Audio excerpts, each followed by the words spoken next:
The next matter to come before the court is Christopher Jaroscak versus the Ohio Board of Pharmacy. Both sides will have 15 minutes to present their arguments. The appellant may reserve up to 5 minutes for rebuttal.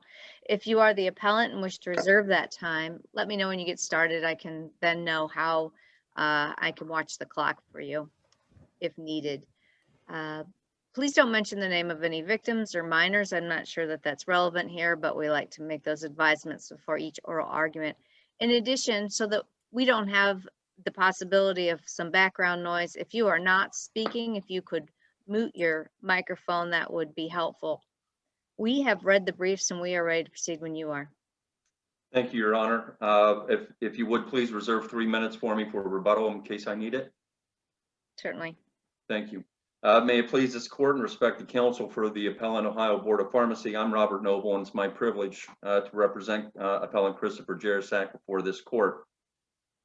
This is an appeal from an adjudicative order that the Board of Pharmacy issued pursuant to a notice of opportunity for hearing letter issued in July of 2019 that summarily suspended appellant's pharmacy license and dispensary license at a medical marijuana facility based on allegations that appellant provided co-employees at his employer, the botanist, with marijuana products that he allegedly manufactured and distributed.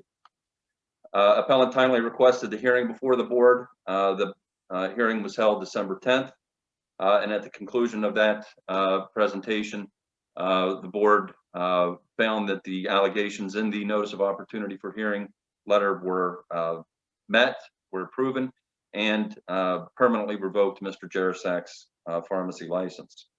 That appeal was taken to the Lorain County Court of Appeals that ultimately issued a journal entry approving the adjudication order. Appellant presents before this court with the burden of establishing that the lower court abused its discretion in finding that the adjudication order was supported by reliable, probative, and substantial evidence. And secondly, appellant has raised the issue presented by Henry's Cafe that has for a long time prohibited the courts from reviewing the sanction imposed by an administrative agency while still allowing the power to actually overturn the order, but without finding that the order was not supported by reliable, probative, and substantial evidence. The holding from the 60-year-old Henry's Cafe case prohibits the review of the sanction, which we believe, and I think most jurists do, believe that this is not appropriate and should be overturned. That being said, I understand that this court is an intermediary court of appeals, and that it's limited in its ability, in fact prohibited in its ability to overturn what has been regarded as established Supreme Court precedent. That being said, I still want to address those issues before that, the Henry Cafe issues before this court, to preserve those issues for appeal if necessary before the Ohio Supreme Court. It is appellant's position that the lower court did indeed abuse its discretion in finding that the board's adjudication order was supported by reliable, probative, and substantial evidence. The evidence relied upon by the Board of Pharmacy, and equally as important, the evidence that the board ignored and did not so rely, failed to meet the standard of reliable, probative, and substantial evidence. I won't review the definition of reliable, substantial, and probative evidence, as I'm sure this court and counsel for the board is aware, and as set forth and defined in Our Place, Inc. versus Ohio Liquor Control Commission. I will point out, however, that these words and definitions have substantive meaning and standard. The lower court failed to apply this meaning and standard to the evidence relied upon by the Board of Pharmacy, and therefore sustained the board's determination, despite the fact that the determination, in our opinion, was unlawful, unreasonable, and against the manifest weight of the evidence, the standard established in Vest versus Administrator of the Ohio Department of Job and Family Services case. In appellant's brief, we identify several evidentiary findings made and relied upon by the Board of Pharmacy that were suspect and in some cases wrong. The first of those circumstances or evidence that was relied upon by the board and approved by the Common Pleas Court was the finding that Appellant Jaroscak was a key employee and designated representative for the botanist being his employer for 4 months during the time that he became addicted to marijuana. The notice of opportunity for hearing letter issued in July of 2029 identified Jaroscak as a licensed dispensary key employee. This designation carries certain obligations and duties that are identified by the Ohio Administrative Code. However, the board's order that was issued, the adjudication order, identifies Mr. Jaroscak as a medical marijuana employee. At the time of the alleged violations, he was not a licensed dispensary key employee for the botanist. The summary suspension letter did not provide Mr. Jaroscak notice that his pharmacy license would be impacted by his alleged violations as a medical marijuana employee. The lower court found that because the notice of opportunity letter identified Mr. Jaroscak's pharmacy license number, that was enough notice to provide him that his actions would impact his pharmacy license, and that he was being accused of those violations in the notice of opportunity for hearing letter. We believe that is inappropriate. The notice requirements and due process requirements are clear, that the notice must provide fair notice to the individual that action is going to be taken against his pharmacy license. And I think the reason that this occurred is that this, as Mr. Appel stated during the initial hearing, and I'm sure he would agree to again today, this was a case of first impression before the Ohio Board of Pharmacy. This was the first time that a pharmacist had been brought before the Board of Pharmacy for alleged violations occurring at a medical marijuana dispensary. This was further exacerbated by the circumstances that existed at the botanist that I'll allude to later. But this was a new facility, and it was not very tightly run. In fact, it was an atmosphere and a culture that encouraged drug abuse. Mr. Jaroscak was encouraged on his initial hire to get his medical marijuana card and to start using marijuana so that he would be able to relate to the clients and customers that came in to make the purchases. The drug trade culture that occurred at this facility wasn't led by Mr. Jaroscak.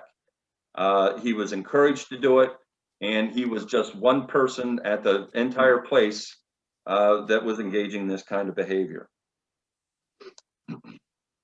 Again, I promised to allude to that later, and I think I got sidetracked. But in any event, the mandatory language of Revised Code 119 says that the notice shall include the charges and other reasons for the proposed action. That did not exist in this notice of opportunity for hearing, and there was no reason for Mr. Jaroscak to believe that his pharmacy license was at risk for acts he committed simply as what's called a licensed dispensary employee. The lower court's contention that because the notice of opportunity hearing references license number, again, we believe amounts to an abuse of discretion. He was not a key employee. He was a medical marijuana employee, which had nothing to do with his pharmacy license. The board's letter incorrectly identified him as such, and the notice fails based on the cases cited in appellant's brief, John versus State Medical Board of Ohio and Sohi versus State Dental Board. Secondly, the board's adjudication order states that the appellant provided 4 employees with THC hashish products when the only evidence presented in the record were handwritten statements collected by the board's investigator from 3 individuals, which only 2 stated that they had received products from appellant. The Assistant Attorney General made clear to the board and also the reviewing court that the board has a prerogative and may indeed interpret Mr. Jaroscak's invocation of his Fifth Amendment right against self-incrimination to believe that he did indeed commit those acts. This is a civil case, not a criminal case, and we understand that. There's, however, nothing in the record, nothing in the adjudication order indicating that the board did that. This is significant. The evidence offered relative to individuals number 1 and 2 lacks some fundamental credibility, which I'll discuss later. But the investigator's testimony that he spoke to up to 7 witnesses who claimed to have received marijuana products should not have been relied upon by the board. The investigator testified that he had recorded these statements. However, none of these statements were presented in recorded form or in even summary form. This does not meet the standard of being reliable, probative, and substantial. The lower court has correctly indicated in its decision that the board may have rendered a less punitive sanction if it properly relied on the written statements and only the written statements provided by individuals number 1 and 4. The significance is that the board did not indicate in its adjudicative order that it relied on the investigator's testimony that there were more than 2 individuals involved in Mr. Jaroscak's providing the marijuana products. And there's no indication that it relied on his invocation of the Fifth Amendment privilege against self-incrimination to determine that he had provided the drugs to more than just 2 people. The lower court said that may have been significant because the Board of Pharmacy may have issued a less severe penalty than permanent revocation. The board's order is insufficient in that regard. The lower court's acceptance of the board order amounts to an abuse of discretion because that evidence is not there. There is no reliable, substantial, and probative evidence that he provided any drugs other than the evidence that they provided from the written statements from individuals number 1 and 2. This is, as I indicated, this is the first time that the board has dealt with a medical marijuana dispensary pharmacist. They have dealt since that time with another pharmacist who also was accused of distributing marijuana products illegally to third parties. That individual received a 9-month suspension.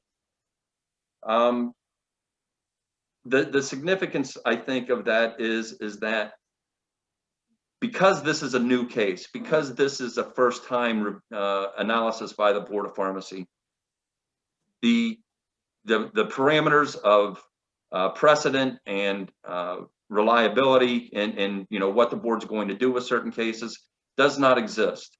And I think in this first instance, that's what happened here, and the board overstepped, and the lower court abused its discretion in not correcting the same. And counsel, you're just now reaching that 3 minutes of time. Oh, You may goodness. continue to reserve as you wish. I think I will reserve because there's a couple of points I wanted to bring up, obviously, about the Henry's Cafe case and some more specific facts. So I'll reserve the remaining 3 minutes. Thank you, Your Honor. Thank you. Counsel for the appellee. Thank you. Henry Appel, I represent the State of Ohio Board of Pharmacy. Let's just start with what's obvious here. This is a painful and sad case. We have a pharmacist who was working in a medical marijuana dispensary who inexplicably decided to start making medical marijuana gummies in his own house and then distributing them to his coworkers and his subordinates. And in fact, was receiving payment for some of those transactions. The board is looking at somebody who is trafficking in a controlled substance. And the board's position on these cases has been consistent. If a pharmacist is using their employment to traffic drugs, a controlled substance, they are permanently revoking those licenses. It's, and it's a sad case because, this is not somebody who is trying to make thousands of dollars in doing this. He was selling these for $100. He was selling these for a very small amount. He was giving out things to his friends. Nobody likes this case and nobody likes this situation. Unfortunately, Mr. Jaroscak has put the board in a situation where the only appropriate sanction was to permanently revoke him. I want to start by emphasizing something. A lot of the arguments you just heard today were arguments that were not in the brief to the Court of Appeals. Some of them were in the argument to the Court of Common Pleas, but not raised in the Court of Appeals brief. And some of the arguments, like for example, the fact that another individual received a 9-month suspension, that's not this is the first time that the argument's been raised either in the introductory brief or the reply brief. It wasn't in either of those briefs, and I have not heard that argument. And at this moment, I'm not 100% certain which case he's referring to, although I'm pretty certain the facts of that was it was a strawman purchase where someone used their card, they bought marijuana, and then they handed it out to their coworker. And the board has treated that differently. But this is a case with somebody who's a manager, a designated representative. He was a key employee. He was a supervisor. He was the one who was setting this tone and the structure and the guidance for what the employees and how the employees should act. There may have been some shenanigans that occurred before he came on, but he did not help make it better. He made it worse. And I want to emphasize one thing. He was hired as a designated representative for the Botanist Akron location. At the time, the Akron location was still being built. He was working in the Canton location. But he was still hired as a manager. The evidence we have in front of you provides reliable, probative, and substantial evidence. As Mr. Nobles indicated in his brief, the board investigator did say that he had talked with individuals and that there were a number of individuals who said that they had purchased marijuana products from Mr. Jaroscak. And if there's any question about those purchases, those are clarified by the fact that when asked, Mr. Jaroscak asserted his Fifth Amendment privilege regarding individuals number 2 and 3. Now, number 1 and 4, we have written statements. So that's reliable, probative, and substantial evidence right there. Mr. Jaroscak freely admitted the transaction with individual number 1. So there's clearly reliable, probative, and substantial evidence for that. But you combine the testimony of Thomas Williams, who was the board investigator, saying that there was transactions involving multiple employees, and you have the invocation of the Fifth Amendment right for individuals number 2 and 3. That is sufficient evidence that for the board to say that there was, for the board to rely upon in making a finding involving individuals number 2 and 3. The court below found that that was sufficient, and at this point, this court has to say that the court below abused its discretion in making that finding. And frankly, we don't believe it is because the case law is very clear that in a civil proceeding, a court may take an adverse inference if a party invokes the Fifth Amendment. That has been applied to administrative cases, certainly by the 10th District in the Nuclos case. Can we go back to the notice of opportunity for a hearing? Can you address the argument that there was not notice concerning the pharmaceutical license, the due process argument made by opposing counsel? I have 2 answers to that. First off, it's waived. It wasn't in the brief. But while he was talking, I pulled up the notice letter. And if you look at the notice letter on page, I had it in front of me. On the record, page 4 of the notice, it lists the violations, and specifically the violations of law included violation of law number 9 cites 4729.08b. Allegation number 10 cites 4729.16. Those 2 provisions do not apply to medical marijuana licenses. They only apply to pharmacist license. Also, the notice letter specifically cited his license as being the 2 licenses at issue were his medical marijuana license and his pharmacy license. Because of that, we have a situation where there was absolutely sufficient notice to do this. The question about whether or not he was notified with a key employee versus medical marijuana employee license, if you look at the definition under, it's one of the Ohio Administrative Code provisions. I think it's 4729-6-2-01.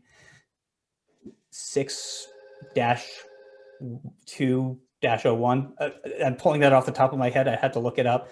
But they define a medical marijuana employee includes a medical marijuana key employee. To get pedantic, a key employee is a manager. An associated key employee is an owner, and and pretty much an associated an associate employee is everything else. But the medical marijuana employee is all 3 of those. Thank you. briefly turning to Henry's Cafe, I mean, this court has recognized that it's bound by the Ohio Supreme Court. It doesn't have authority to overturn the Ohio Supreme Court's ruling in Henry's Cafe. It's been law since 1959. The General Assembly has amended the statute 23 times. They have amended the statute to address provisions that they didn't like in 119.12, but they have never amended the language that led to the decision in Henry's Cafe in 1959. Even if this court has authority to address this under stare decisis, it would be inappropriate for this court to do so. Does the court have any other questions? Seeing none? Seeing none, I do want to emphasize, this is not a case that anyone took any joy in. This is a sad case. And unfortunately, Mr. Jaroscak put the board in a position where for it to be consistent in how it treats pharmacists who traffic, its only thing it could do was to permanently revoke his license. We ask that the court find that the court below did not abuse its discretion in finding reliable, probative, and substantial evidence, and that there was no violations of the law. Thank you. Thank you, counsel. Counsel, for the appellant, you have just under 3 minutes remaining. And you need to unmute your microphone. I'm unmuted now. Thank you. I want to first appreciate the fact that Mr. Appel notes the tragic results and events that occurred during the 4 months of this pharmacist's 12-year pharmacy career, where he had no prior disciplinary action whatsoever. This pharmacist went into a medical marijuana facility as basically a lost lamb. He did not know what he was getting into. He did not know that he was going to be asked to ingest and partake in using marijuana products. And he did not know that he was going to become addicted to marijuana, which all occurred. These things make it indeed tragic, as Mr. Appel has pointed out. I guess the significant divergence I have with Mr. Appel's point is for the sake of consistency in dealing and lumping Mr. Jaroscak in with traffickers of other more serious and debilitating drugs should not be enough to support a reliable, substantial, and probative evidence finding by the lower court. That being said, we again dispute the fact that there was indeed a designation of Mr. Jaroscak as a key dispensary employee when he first started employment at the facility at the botanist prior to his prospective transfer to the facility in Akron. Getting to the Henry's Cafe argument, this is the kind of case that exactly screams for Henry's Cafe to be overturned. And again, I understand this court can't do it. I also understand this board has visited this issue on a number of occasions, including that was cited by the trial court or by the lower court in Barr versus Lorain County Department of Job and Family Services. This court is not the only one to question the validity and continued application of Henry's Cafe. Henry's Cafe was a 3-page decision. Henry's Cafe dealt with a sanction that was a monetary sanction imposed against the owner of Henry's Cafe.